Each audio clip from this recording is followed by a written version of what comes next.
नमस्कार, good news today देख रहे हैं आप। आपके साथ मैं हूं नवजोत संधावा। शाम के 4 बज चुके हैं और वक्त है हमारे खास कार्यक्रम ये हुई ना बात का, और हम मना रहे हैं छठ का पर्व। तो आज लोक आस्था के महापर्व छठ का दूसरा दिन है। आज खरना पूजा की जाती है। छठ पूजा में खरना का विशेष महत्व होता है। खरना का अर्थ होता है शुद्धिकरण। ये शुद्धिकरण तन और मन दोनों स्तर पर होता है। तो आज ही के दिन यानी कि खरना पर छठ पूजा का प्रसाद तैयार किया जाता है, और जो परिवार छठ व्रत कर रहे हैं वहां व्रती सुबह से ही उपवास पर होंगे। शाम को सबसे पहले व्रती खरना का प्रसाद ग्रहण करेंगे, फिर उनके परिवार के लोग प्रसाद ग्रहण करेंगे। छठ पूजा में तैयार होने वाले सात्विक भोजन से व्रतियों को सकारात्मक ऊर्जा भी मिलती है। सात्विक भोजन से मिलने वाली ये ऊर्जा तन, मन और विचारों को शुद्ध करती है। और इसके अलावा व्रतियों के लिए शुरू होगा निर्जल उपवास का अगला दौर, जो कि उगते सूर्य को अर्घ्य देने के बाद संपन्न होगा। तो आज अपने इस विशेष कार्यक्रम में हम आपको खरना पूजा के महत्व के बारे में बताएंगे, और ये भी बताएंगे कि इस दौरान क्या करना चाहिए और क्या नहीं करना चाहिए। हमारे साथ तमाम ज्योतिषाचार्य मौजूद होंगे, छठ पर्व की महिमा विस्तार से बताएंगे। लेकिन उससे पहले ये रिपोर्ट आपको दिखाते हैं।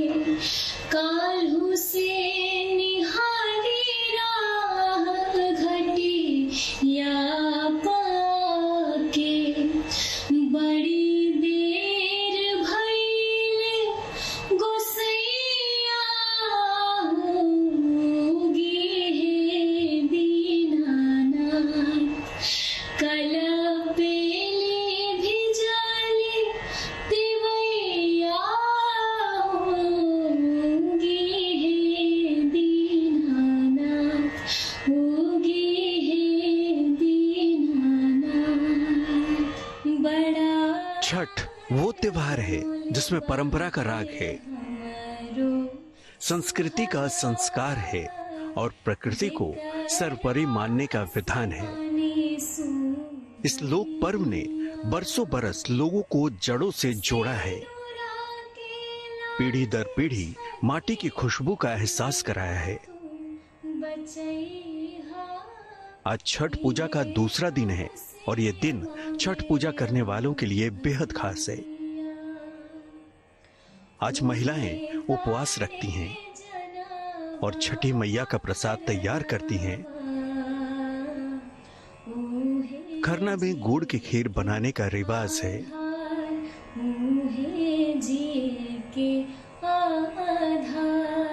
के समय डूबते समय सूर्यदेव अपनी दूसरी पत्नी प्रत्युषा के साथ में रहते हैं। ऐसे में इनके जब साथ में होते हैं तब उस समय यदि हम सूर्य की आराधना करते हैं तो प्रत्युषा के आशीर्वाद से सुख, समृद्धि, ऐश्वर्य, वैभव की प्राप्ति होती है।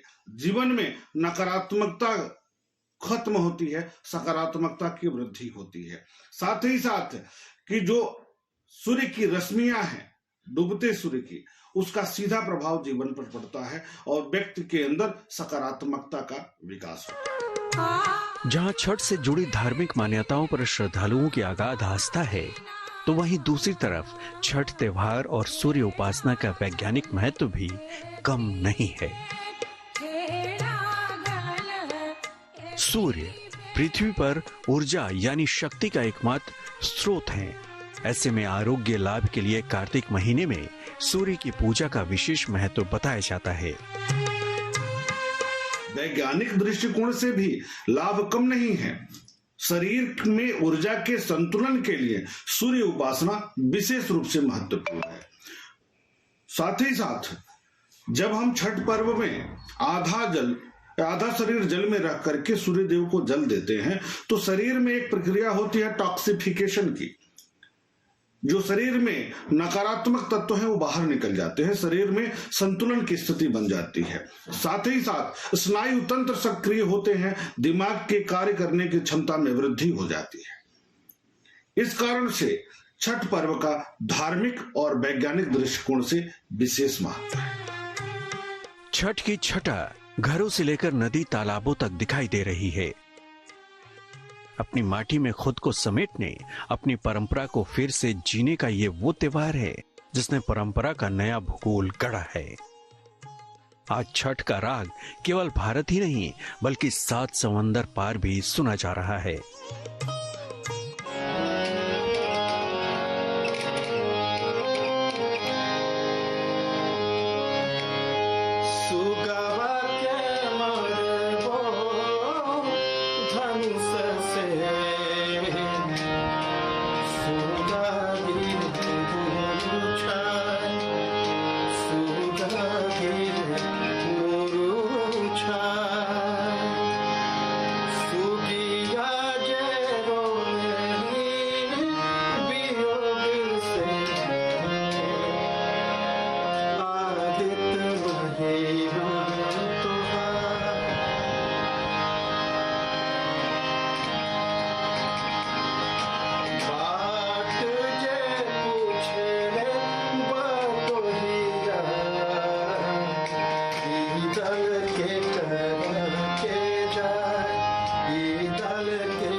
Bureau report, good news today.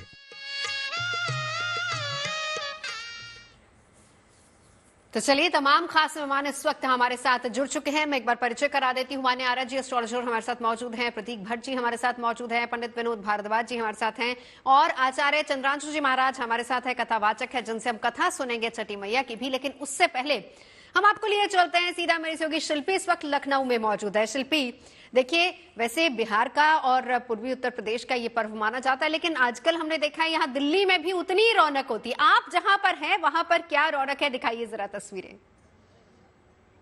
की सीमाओं से निकलकर छठ पूजा का उल्लास भारत के अन्य हिस्सों। देखिए, उग हो सूरज देव और सूरज देव की आराधना, क्योंकि एकमात्र साक्षात देवता हैं, उनकी आराधना तो सभी करते हैं, लेकिन छठ पर्व पर जो रौनक होती है वो शायद साल भर में देखने को नहीं मिलती। यही वजह है कि नया कैलेंडर आते ही लोग ये देखना शुरू कर देते हैं कि छठ है कब। लेकिन आज मुझे लगता है कि सूरज देव और छठी मैया दोनों इस बात को लेकर आश्वस्त होंगे कि उनकी सबसे दुलारी बिटिया उनके पास पहुंच गई है। क्योंकि शारदा सिन्हा की हम बात कर रहे हैं, आप देखिए ये छठ घाट है लखनऊ के गोमती किनारे, और यहाँ पर शारदा सिन्हा को श्रद्धांजलि दी जाएगी। अभी उसकी तैयारी है, क्योंकि कहीं भी हो, चाहे बिहार हो, लखनऊ हो, दिल्ली हो, विदेशों में हो, छठ के अवसर पर शारदा सिन्हा के ही गीत सुनाई पड़ते हैं, गूंजते हैं। वो लोग जो छठ पर घर नहीं जा पाते, उनको अपने घर सा महसूस होता है शारदा सिन्हा के गीत सुन करके, जिनकी गीतों में माटी की सुगंध तो है ही, लेकिन साथ ही साथ पूजा की धूप बत्ती जैसी पवित्रता भी है। तो यहाँ कलाकार आए हैं, देखिए, वो श्रद्धांजलि देंगे और उन्हीं के गीत गा करके इस समय मैं सुन पा रही हूँ जो रिकॉर्ड बजाया गया है वो भी शारदा सिन्हा के छठ गीत का ही है। जो कलाकार हैं वो कैसे अपने मनोभावों को व्यक्त करेंगे। सुरेश कुशवाहा जी, आपकी मुलाकात भी है उनके साथ, और उनके साथ मंच पर जब वो थी उनके सामने गाने का भी, तब आप युवा थे, अवसर मिला है आपको, क्या कहेंगे? पहले तो उनका कौन सा गीत आपको इस समय गुनगुना आप रहे हैं? मैं सबसे पहले आपके चैनल को प्रणाम कर रहा हूँ और छठ के अवसर पर पूरे भारतवासियों को छठ महापर्व की बहुत बहुत बधाई दे रहा हूँ। दीदी से कई बार हम लोग की मुलाकात हुई है, टी सीरीज में मुलाकात हुई है, यहाँ लक्ष्मण मेला में भी हुई है। जब भी हम लोग उनको पैर छूते थे तो यही कहते थे कि अच्छा गाओ, साफ सुथरा गाओ, बलगट कहीं भी अपने गायकी में बलगटी मत ले आना, तभी आगे बढ़ोगे। आज कौन सा गीत आप गुनगुना रहे हैं? और जो गाना बज रहा है, जितना भी छठ का पारंपरिक गीत आप सुनती हैं, सब उन्हीं का हृदय नारायण झार साहब का लिखा हुआ सारा गाना, हृदय नारायण का लिखा हुआ।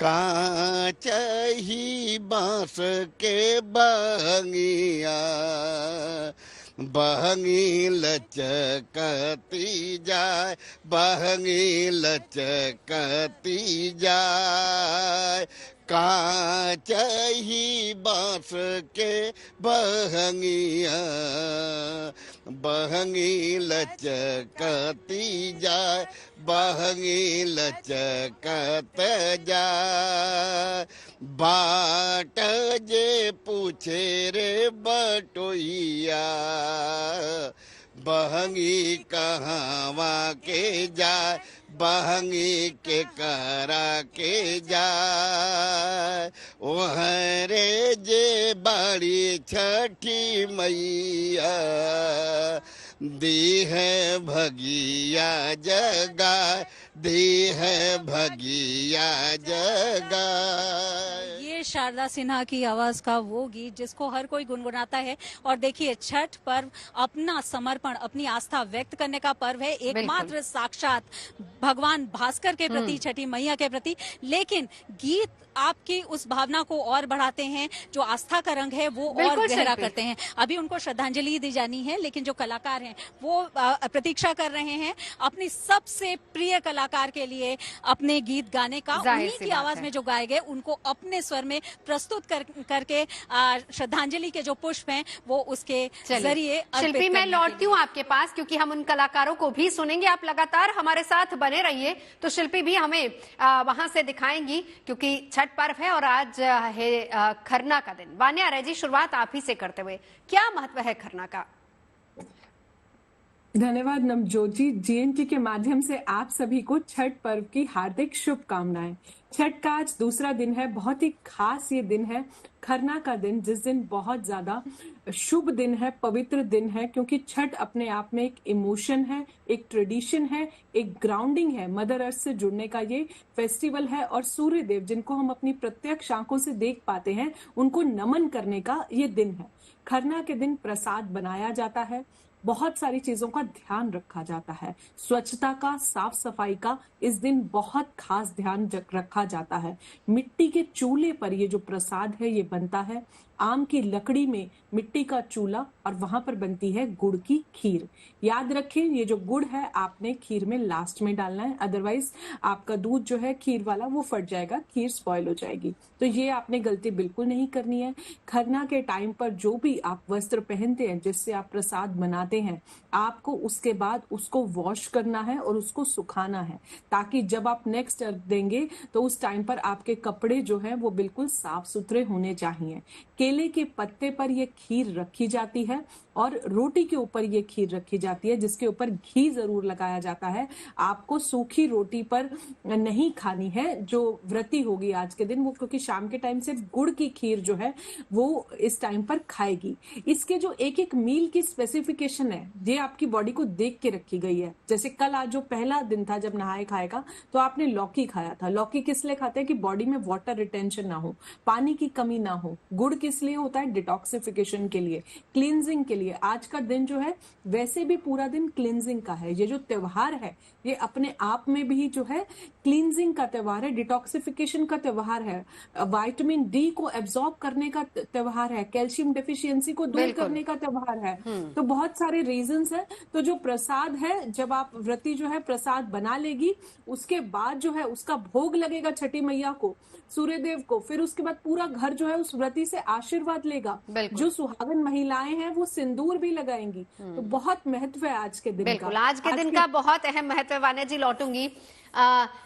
प्रतीक जी, अब आपके पास आते हुए, वान्या जी ने कहा कि मिट्टी के चूल्हे पर ये पूरा प्रसाद बनता है, आम की लकड़ी होती है, लेकिन शहरों में भी आजकल लोग छठ पूजा करते हैं। क्या पॉसिबल हो पाता है? और अगर नहीं तो उसका विकल्प फिर क्या हो सकता है? तो अगर श्रद्धा और भावना हो तो सब पॉसिबल हो जाता है। और अगर श्रद्धा और भावना नहीं है नवजोत जी, तो कुछ भी पॉसिबल नहीं। तो जैसा कि हम सब जानते हैं, भगवान सूर्यदेव की मानस पुत्री थी और सूर्यदेव की बहन है। भगवान ब्रह्मा की मानस पुत्री थी और सूर्यदेव की बहन है। उषा प्रत्युषा इनकी कहीं ना कहीं पत्नी है। और नहाए खाए से शुरू होता है फिर खरना, फिर आज खरने का दिन है, फिर संध्या अर्घ, और 8 तारीख को प्रातः काल संध्या अर्घ के बाद इसको तोड़ा जाएगा। तो अपने आप में बहुत इंपॉर्टेंट हो चलता है।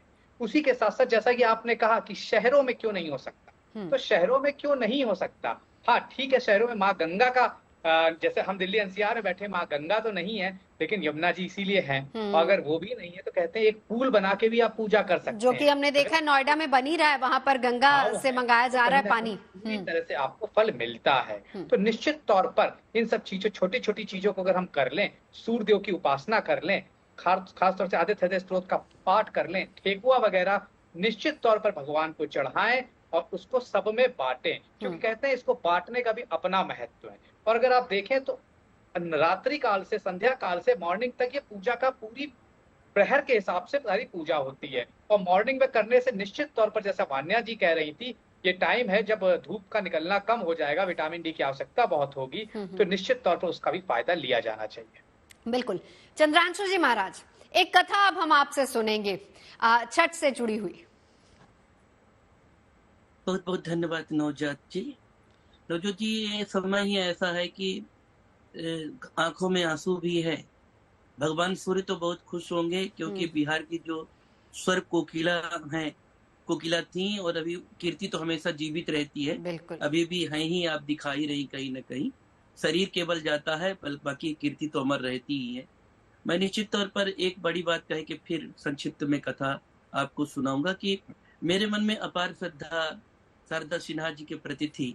मैं बचपन से अगर किसी को सुना जाना तो मैं उनको सुनता और जानता रहा हूँ। मैं हमेशा कहता था कि भारत रत्न को पाकर के लता मंगेशकर जी धन्य नहीं हुई, बल्कि लता जी को पाकर के हमारा भारत रत्न गौरवान्वित होता है। इसी तरीके से स्वर कोकिला जी के लिए भी, बिहार के लिए कहूंगा कि कोई भी उत्सव हो, छठ के गीत अगर उनके स्वर के बिना हो तो अधूरा हो जाता है। मैं उनको विनम्र श्रद्धांजलि देता हूँ। शायद सूर्य भगवान को लगा होगा कि उत्सव में तो बहुत सुना है, इस बार उनको लाइव सुनना है, इसलिए शायद उसके पहले उन्होंने बुलाया होगा। दिल्ली में बात हुई थी, कई जगह उनके प्रस्तावित कार्यक्रम थे, उनको छोड़ करके कहीं सूर्य भगवान को सुना रही होंगी। छठ महापर्व एक ऐसा महापर्व है जो सीधे हृदय में आता है। उसकी स्वर लहरी जैसे कानों में पड़ती है, अपने आप मन मयूर होकर के नाचने लगता है। हम सब अयोध्या वासियों के लिए इसलिए परम सौभाग्य की बात है, क्योंकि छठ का सीधा संबंध हमारे श्री धाम अयोध्या से है। भगवान राम मर्यादा पुरुषोत्तम कहे जाते हैं। उन्होंने, एक ब्राह्मण था, भले आतताई थे, पाप करने वाले रावण थे, सीता मैया का हरण किया था, भगवान ने उनका वध किया था शीघ्रता के कारण, क्योंकि भरत जी ने प्रतिज्ञा करके रखा था कि 14 वर्ष की अवधि को पूर्ण करने के बाद अगर एक दिन भी आप विलंब करते हैं तो मैं अपने प्राणों की आहुति दे दूंगा। इसलिए भगवान को वहां प्रायश्चित करने का टाइम नहीं मिला, शीघ्रता से भगवान राम अयोध्या लौट के आना पड़ा। यहाँ पर राज सिंहासन पर बैठ करके फिर उन्होंने छठवें दिन, षष्ठी के दिन उन्होंने व्रत किया माँ सीता के साथ में, और व्रत के परिणाम स्वरूप जब सप्तमी को फिर उनको सूर्य भगवान का दर्शन होता है, पुनः आशीर्वाद प्राप्त होता है, तभी से षष्ठी का कहीं न कहीं छठ पूजा का एक लोक मान्यता में विशेष महत्व रखता है। पूरी दुनिया आजकल मना रही है, पर अगर देखेंगे तो बिहार और पूर्वोत्तर उत्तर प्रदेश में इसकी एक अलग झलक पहले पाई जाती थी। अब तो पूरा देश नहीं, पूरा विश्व मना रहा। उसका एकमात्र कारण यही था कि विदेह नंदनी बिहार की जनक सुता थी सीता मैया हमारी, और राम जी हमारे अयोध्या के थे। तो पूर्वांचल का, उत्तर प्रदेश का जो भाग है, और उधर कहीं न कहीं बिहार का पूरा, वहां की बेटी थी।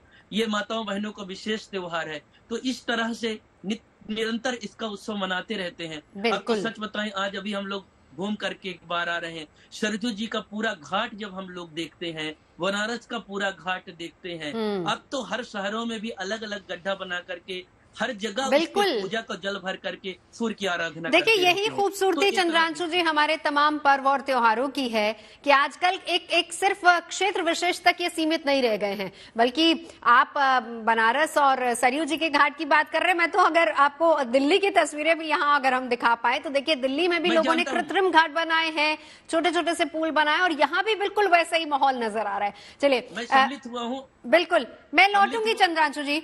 एक कथा और इसकी महाभारत से जुड़ी है, वो भी हम आपसे आगे सुनेंगे, लेकिन उससे पहले विनोद भारद्वाज जी, अब आपसे जानते हैं, ये जो आज का दिन बहुत अहम कहा जाता है, खरना, जिसको थोड़ा सा वान्या जी ने बताया, प्रतीक भट्ट जी ने बताया कि किस तरीके से प्रसाद बनता है, इसके प्रसाद की क्या क्या और मान्यता है, और क्या कोई वक्त विशेष रहता है जिस वक्त ये प्रसाद बनता है, या फिर सुबह से, क्योंकि सुबह से व्रती सब लोग रहते हैं, यहाँ सुबह से इसको बनाने की प्रक्रिया शुरू होती है? देखिए नवजोत जी, निश्चित रूप से कार्तिक का महीना हमारी भारतीय संस्कृति में बहुत पवित्र मास माना जाता है। स्नान दान करके व्यक्ति अपने जीवन को शुद्ध और सफल बनाता है, आरोग्यता प्रदान कराता है। और इसी कार्तिक के महीने की षष्ठी, जिसे छठ के रूप में जाना जाता है, निश्चित रूप से हर व्यक्ति के जीवन में माता का वास होता है। ऐसा कहा गया है, ब्रह्मा ने जो लिख दिया छठी रात के अंत, जो एक तरह से ब्रह्मा जी ने छठी रात के अंत में लिखा है, वह हर व्यक्ति के जीवन में आता ही रहता है। लेकिन एक दृष्टांत और आता है, यह जो सूर्य की पुत्री हैं, इन्हें देवसेना के नाम से निश्चित रूप से जाना जाता है। यह देवसेना 16 मातृकाओं में है। निश्चित रूप से यह देवसेना मैया हमारे संतान, हमारे जीवन, हमारे परिवार के जीवन में खुशियां दें, इसलिए छठ का यह विशेष कार्यक्रम, विशेष व्रत किया जाता है। अब आप बात कर रही हैं खरना, क्योंकि खरना बहुत पवित्र होता है। इस दिन भगवान का प्रसाद, माता छठी मैया का प्रसाद अच्छी शुद्धता के साथ व्रत रख करके बनाया जाता है। इसमें विशेष ध्यान देने वाली एक बात यह है कि आप जहाँ पे प्रसाद बना रहे हैं, पे कोई ऐसी स्थिति ना हो जिस अपवित्रता हो, क्योंकि यह परम पवित्र व्रत शुद्धता और जो पवित्रता पे है। सबसे पहला कार्य क्या होता है? शुद्ध वस्त्र, साफ सुथरा वस्त्र पहन करके, जैसे कि हमारी बहन बान्या आर्या जी और प्रतीक भट्ट जी ने और जो चंद्रांशु महाराज जी ने सारी विधि को समझाया है, उसके अनुसार ही मैं आपको बताता हूँ कि शुद्धता परम आवश्यक है। लेकिन एक खीर होती है, खीर जैसे कि बान्या आर्या जी ने कहा कि गुड़ की खीर होती है, लेकिन एक उसका वृत्तांत है, उसे चुपचाप खाया जाता है। ऐसा कहा जाता है कि अगर कोई पक्षी की आवाज भी कान में आ जाती है तो खीर खाना बंद। मतलब शांति के साथ प्रसाद बनाएं, और आज के आपका प्रसाद बनने के बाद जो खीर होती है उसे खा करके आज के व्रत को पूर्ण करके कल के व्रत की निश्चित रूप से तैयारी की जाती है। बिल्कुल, व्रत का तप और शुद्धता की साथ देखिए छठ में सबसे अहम शुद्धता होती है और उसी के बारे में बखान कर रहे हैं तमाम खास मेहमान। एक बार सीधा आपको लिए चलते हैं लखनऊ, जहां पर शिल्पी मेरी सहयोगी हमारे साथ मौजूद है। जी शिल्पी। देखिए बिल्कुल शारदा सिन्हा जी के लिए श्रद्धांजलि कार्यक्रम जो यहाँ होना था वो शुरू हो गया, यानी लोग श्रद्धांजलि दे रहे हैं और इसके बाद वो कलाकार शारदा सिन्हा जी के गाए हुए ही गीत प्रस्तुत करेंगे उनको श्रद्धांजलि देने के लिए, क्योंकि स्वरांजलि ही सबसे बड़ी श्रद्धा होती है जो कलाकार होते हैं उनके लिए। और यहाँ हम देख रहे हैं जो कलाकार हैं वो बैठे हैं और इसके बाद वो श्रद्धांजलि देंगे सुरों के जरिए से, क्योंकि शारदा जी आई थी यहाँ पर और उन्होंने यहाँ गीत भी गाए थे। छठी मैया के गीत घर घर में उनके गूंजते हैं, लेकिन यहाँ पर भी उन्होंने एक कार्यक्रम में गीत प्रस्तुत किया था। उस समय की भी याद है। यहाँ तमाम ऐसे कलाकार हैं जो उनसे मिले हैं, जिनके लिए वो बहुत सीनियर थी, सबको कुछ न कुछ आशीर्वाद मिला है। जैसे अभी सुरेश कुशवाहा ने बताया कि जब उन्होंने पांव छुए शारदा जी के तो उन्होंने यही कहा कि बहुत अच्छा गाओ, वल्गर मत गाओ। यानी भोजपुरी को लेकर के जो कई बार ये कहा जाता रहा है, शारदा सिन्हा जी को ये बात ध्यान में थी और उन्होंने ये बात सुरेश कुशवाहा जो गायक हैं भोजपुरी के उनको बताई। अब आप देखिए लोग पुष्पांजलि कर रहे हैं, श्रद्धा सुमन अपने अर्पित कर रहे हैं, क्योंकि आज इस महान गायिका को श्रद्धा सुमन ही अर्पित किया जा सकता है, लेकिन उनके गाए हुए गीत घर घर में गूंज रहे हैं। देश भर में, देश दुनिया में जहां भी लोग छठ मनाते हैं, छठ के व्रत का पालन करते हैं, वहां पर ये गीत सुने जाते हैं। ये कलाकार अब अपने सुरों से उनको श्रद्धांजलि देंगे। हम देख रहे हैं बस ये कार्यक्रम शुरू ही होने वाला है, क्योंकि आज का दिन ऐसा था जो खासतौर पर यहाँ पर लोगों के लिए है, लेकिन साथ ही उस महान गायिका को श्रद्धांजलि देने के जैसे ही देखिए ये तो है, क्योंकि प्रकृति का ये उत्सव पर्व होता है, लेकिन इसके साथ साथ जो फोक सिंगिंग है वो भी बहुत इसके साथ जुड़ी हुई है, जो गीत संगीत हैं। और हर घाट पर जब भी हमें सुनाई देते हैं कोई ना कोई संगीत, तो उसमें शारदा सिन्हा की आवाज है, चाहे वो देश हो या विदेश हो, जैसा कि आप भी बता रही थी। तो वहां पर जैसे ही लोग शुरू करेंगे हम तुरंत आपके पास लौटेंगे। फिलहाल खास मेहमान लगातार हमारे साथ जुड़े हुए हैं। वान्या जी, मैं यही सवाल आपसे भी करना चाहूंगी कि जब खरना बनाते हैं उसकी जो प्रक्रिया है वो क्या किसी विशेष समय पे शुरू होती है या फिर सुबह से बनना शुरू हो जाता है? देखिए, थोड़ा सा लाइक हाफ डे के बाद जो है ये सब शुरू होता है, क्योंकि उससे सूर्य ढलने के बाद नहीं, उससे थोड़ा सा पहले, क्योंकि उससे पहले जो है ये सारा पहले साफ सफाई होगी, क्योंकि ये क्लींजिंग वाला जो डे है। उसके बाद कपड़े चेंज किए जाएंगे, उसके बाद चूल्हे भी 2 रखे जाएंगे। एक होगा जिस पर जो है आप खरना बनाएंगे, और जो दूसरा है उस पर आप ठेकुए जो है वो बनाएंगे। और अगर चूल्हे नहीं है तो आप गैस डेफिनेटली, अगर आप मेट्रो सिटीज में हैं, और आम की लकड़ी यूज की जाएगी। कपड़े जो है वो फ्रेश चेंज किए जाएंगे। गुड़, 2 फल जैसे केले हो गए, सिंगाड़े हो गए, एक और भी आप ऐड कर सकते हो, नारियल हो गया, जो आपके अगले दिन जो वो सूप वाला जो भोग है जो सूर्य अस्त के टाइम पर दिया जाएगा, उसको तैयार किया जाएगा। जब व्रती है ये सिर्फ वही बना सकती है जो व्रत रख रही है, कोई और इस प्रसाद को नहीं बनाएगा। इसके अलावा जो है इसमें कोई कुछ खास चीजों का भी ध्यान रखना होता है। लहसुन नहीं होना चाहिए, प्याज नहीं होना चाहिए, कुछ तमस नहीं होनी चाहिए। इस टाइम पर साफ सफाई, व्रती सो नहीं सकती है बेड पर, वो सिर्फ जमीन पर सोएगी। और वैसे भी सबको आशीर्वाद देगी, प्रसाद बांटा जाएगा। जब व्रती इस प्रसाद को ग्रहण करेगी छठी मैया को भोग लगा के, तो वो कमरा बंद करके करेगी। जैसे कि अभी विनोद जी भी बता रहे थे कि उसमें कॉन्फिडेंशियलिटी का भी बहुत ज्यादा महत्व है, कि प्रसाद भी है जो रूम बंद करके खाना है। और जैसे अभी जैसे प्रतीक जी ने भी बोला, जब मेट्रोज में है अगर आप नहीं कर पा रहे हैं तो आप पीतल का बर्तन भी यूज कर सकते हो, अगर आपके पास कोई मिट्टी का बर्तन नहीं है। मिट्टी का इसलिए प्रयोग है, आम के चूल्हे का चूल्हे का इसलिए प्रयोग है क्योंकि ग्राउंडिंग, मदर अर्थ, प्रकृति से जुड़ना, प्रकृति को एक धन्यवाद देना, ये सारी चीजें इसके अंदर मैटर करती हैं। इसके बाद जो हमने खीर बना ली, आपने क्या करना है, केले का पत्ता लेना है। केले के पत्ते पर जगह जगह उस खीर का जो प्रसाद है। चलिए वान्या जी, मैं लौटती हूँ एक बार जरा लखनऊ, हम दर्शकों को लिए चलते हैं। शिल्पी वहां पर मौजूद है। जी शिल्पी।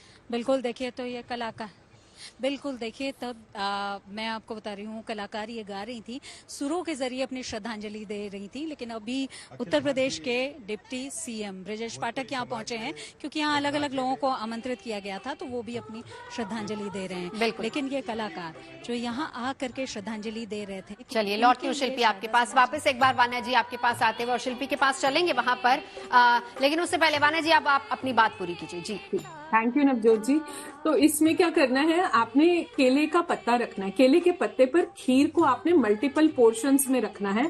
वहां पर जो है आप फल भी रख सकते हैं, जैसे छोटा वाला केला जो है, इलायची वाला केला जो होता है वो इसके अंदर यूज होता है। आप वहां पर रोटी रखेंगे, रोटी पर घी लगाएंगे और उसको भी रखेंगे। ये प्रसाद जो है अलग अलग देवी देवताओं को, जैसे छठी मैया को, सूर्य देव को, आपने जो भी जहां पर भी, इसके लिए एक अलग डेडिकेटेड रूम होता है जहां पर ये प्रसाद बनता है, जिसके पहले साफ सफाई होती है। वहीं पर जो है छठी मैया की चित्र जो होता है, सूर्य देव का चित्र होता है, वहां पर आप जो है इस भोग को रखते हैं, रोटी और गुड़ की खीर को, और साथ में कुछ जो है फल रखते हैं। उसके बाद आप अपने पूजा करते हैं, मंत्र करते हैं। जैसे आपने भगवान भास्कर को, भगवान आदित्य जो सूर्य देव के ही 12 नाम है, उनको आपने नमन करना है। छठी मैया को वो प्रसाद जो है आपने अर्पण करना है। जब आपने उनको भोग लगा दिया, उसके बाद ये प्रसाद सभी में घर में बांटा जाएगा। जो भी आपके रिश्तेदार हैं उनके अंदर जो है इस प्रसाद को जो है बांटा जाएगा। इसके बाद जो है व्रती जो है खुद भी इसको ग्रहण करेगी। फिर व्रती जो है जितने भी घर के लोग हैं, जो बड़े बुजुर्ग हैं,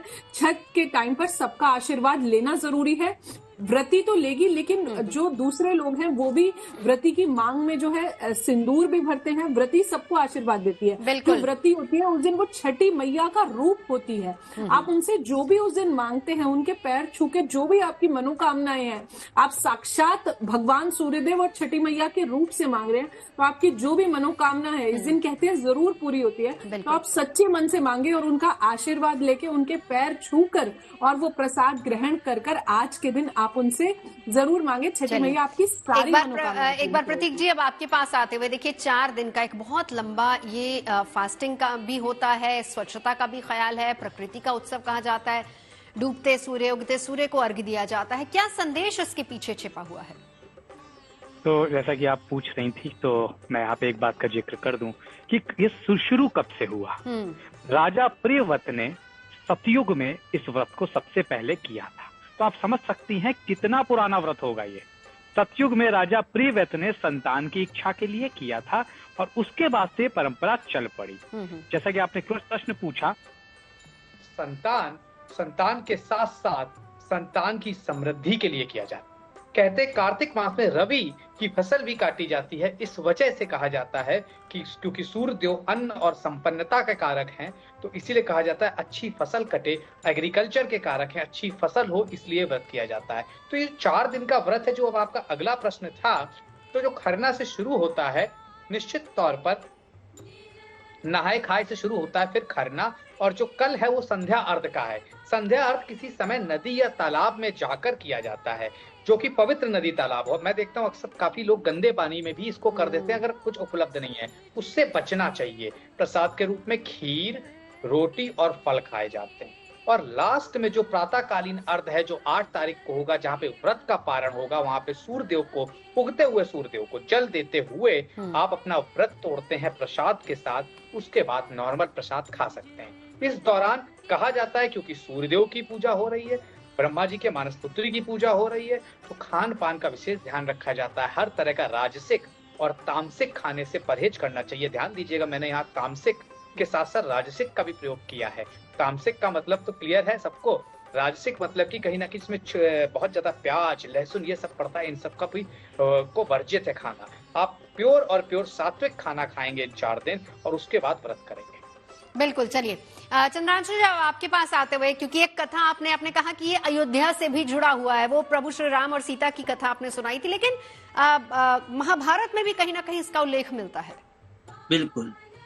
देखिए, सबसे पहले तो सूर्य भगवान, हम अनेक देवताओं की उपासना करते हैं, अनेक भगवानों को मानते हैं, हमारी मान्यताओं में है, परंतु प्रत्यक्ष हो सकता है कि हमारी तपस्या से प्रसन्न होकर के कोई प्रत्यक्ष देवी देवता दर्शन दे दें, पर उनमें से नमस्तुभ्यम जगत साक्षी के रूप में, जगत साक्षी के रूप में सूर्य भगवान है। वह हमारे कर्मों की समीक्षा के प्रत्यक्ष देवता हैं, जो देखते हैं और कर्मों के अनुसार फल को देने वाले भी हैं।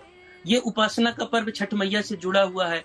कात्यायनी नवरात्रि का जो उपासना पर्व में आचार्यों ने कात्यायनी मैया का जो स्वरूप है छठवें दिन का, उनके स्वरूप में भी आचार्यों ने इनको स्वीकार किया हुआ है। जहाँ तक द्वापर काल के कथाओं का जो जुड़ाव है, कहीं न कहीं छठ महापर्व का माँ द्रौपदी से जुड़ा हुआ है यह, क्योंकि जब 12 वर्ष का पांडवों को वनवास मिला, 1 वर्ष का अज्ञातवास मिला, क्योंकि पांडव लोग जुए में छल छद्म के द्वारा दुर्योधन ने, शकुनी ने मिलकर के जुए में हराया, राजपाट हार गए, द्रौपदी मैया को हार गए। फिर आगे की घटना आपको पता है, चीरहरण होता, भगवान रक्षा करते हैं, 12 वर्ष के लिए वनवास जाते हैं और फिर 1 वर्ष के लिए अज्ञातवास होता है। उसी दौरान माँ द्रौपदी ने अपने 5 पतियों को विजय की कामना से माँ छठ मैया का व्रत किया था, अनुष्ठान किया था, और उनके आशीर्वाद के परिणाम स्वरूप इतने शक्तिशाली हुए पांडव लोग कि युद्ध में कहीं न कहीं कुरुक्षेत्र में जाते हैं और 11 अक्षौणी सेना कौरवों की होती है, 7 अक्षौणी सेना पांडवों की होती है, पर छठी मैया की कृपा से कहीं न कहीं पांडव विजयी होते हैं और उनको राज्य लक्ष्मी की प्राप्ति होती है। तो द्वापर काल में भी यह रहा। एक बात और भी देख रहे होंगे, स्क्रीन पर भी आपके दिखाई पड़ रहा है, कट प्रदेश जल में जाकर के, कमर तक जल में जाकर के अर्घ देने का विधान है, क्योंकि सूर्य भगवान के पुत्र ही कर्ण है। दानवीर कर्ण को कौन नहीं जानता, इतिहास उनके जैसा कोई बड़ा दानी होता है तो कहते हैं बड़े दानवीर कर्ण बन रहे हो। तो कहीं न कहीं सूर्य के ही पुत्र हैं और वह निरंतर सूर्य भगवान की उपासना किया करते थे।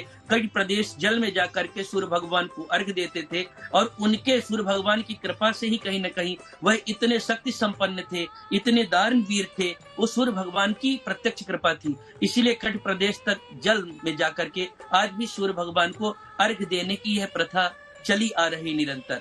एक बात और साथ में कह दूं, जैसे अभी आचार्य जी ने बहुत अच्छी बात कहा कि यह पुत्र की लंबी आयु के लिए, पुत्र प्राप्ति के लिए ये उपासना का पर्व है, पर इसके साथ में धन धान बहुपुत्र लाभ सब कुछ देने में यह समर्थ है, क्योंकि शक्ति की उपासना है और साक्षात शक्ति माता के स्वरूप यह छठी मैया है।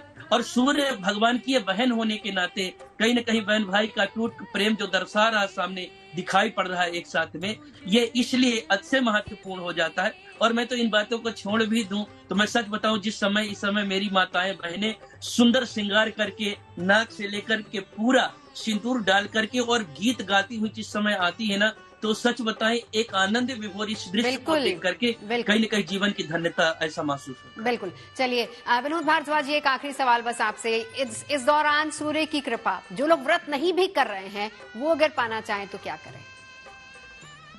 निश्चित रूप से, क्योंकि ये भगवान सूर्य नारायण का व्रत है और सूर्य नारायण का व्रत अगर आप नहीं भी संपन्न कर रहे हैं तो आप इस दिन सूर्य अर्घ जरूर दें जी। क्योंकि इस दिन का दिया हुआ सूर्य अर्घ निश्चित रूप से माता का आशीर्वाद आपको प्राप्त हो जाएगा, छठी मैया का। और सूर्य नारायण आरोग्यता के प्रतीक हैं। देखिए यहाँ पे एक चीज आप नोट करिएगा, क्योंकि कार्तिक के महीने में स्नान का विशेष महत्व है।